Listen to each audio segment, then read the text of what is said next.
Bonjour les quatrièmes et bienvenue dans ma cuisine. On va travailler aujourd'hui sur les lois de l'intensité. Alors on a vu là dans une précédente vidéo le fonctionnement de l'ampèremètre. On va travailler aujourd'hui sur les lois de l'intensité.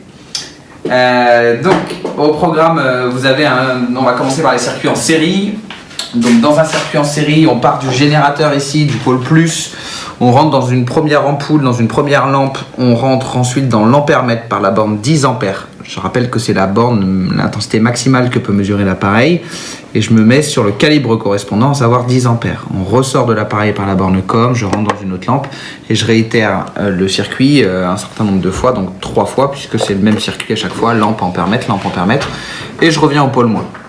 Donc on est sur un circuit en série. Je vous rappelle que l'ampèremètre se branche en série et quand on allume le générateur, donc on est sur la plus basse des tensions, à savoir 3 volts, on a un faible éclairage des lampes, mais on s'aperçoit que chacun des 3 ampèremètres mesure la même valeur, à savoir 0,09 ou 0,010, mais on est à peu près sur les 3 mêmes valeurs mesurées.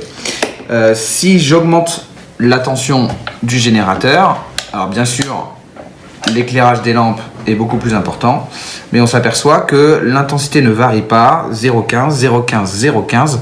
J'ai 0,15 ampères dans le circuit, donc dans un circuit en série, ce qu'il faut retenir, c'est que l'intensité est la même en tout point du circuit. Le courant reste le même.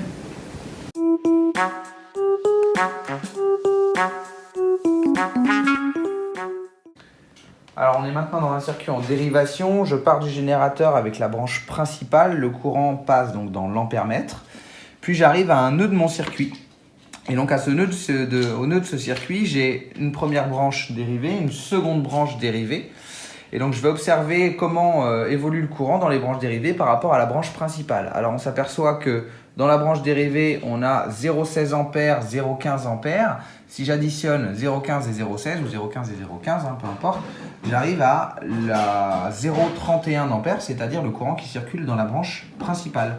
On peut donc dire que lorsque le courant arrive à un nœud du circuit, le courant de la branche principale se sépare en deux, et donc c'est la somme des courants entrants est égale à la somme des courants sortants.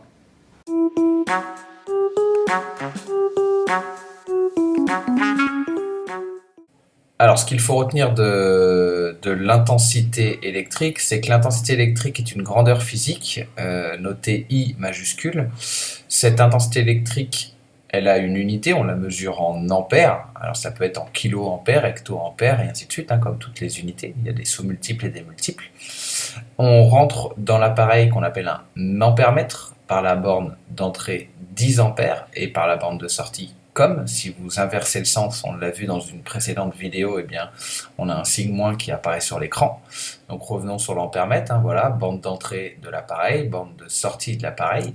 Cet appareil est branché en série, même si l'ampèremètre, le circuit est en dérivation. On a un circuit en dérivation, une ampoule et un moteur en dérivation sur le générateur, la pile, et pour autant, chacun des ampèremètres, le premier, le deuxième et le troisième, sont en série pour mesurer les intensités correspondantes. Dans un circuit en série, on a ce qu'on appelle une loi d'unicité, c'est-à-dire que toutes les intensités sont égales. Il y a le même courant.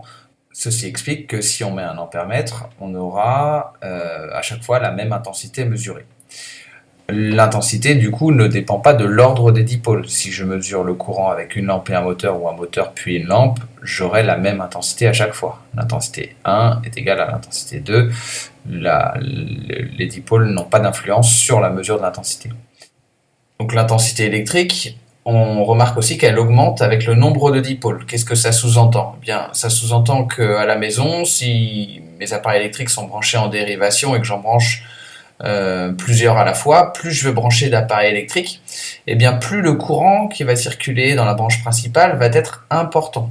Ce qui sous-entend que sur une multiprise, par exemple, en branchant plein d'appareils électriques simultanément, et bien plus je vais brancher d'appareils électriques en dérivation, plus j'ai le risque que le courant augmente dans la branche principale, quitte à ce que le câble qui est utilisé ne soit pas suffisamment épais en termes de diamètre.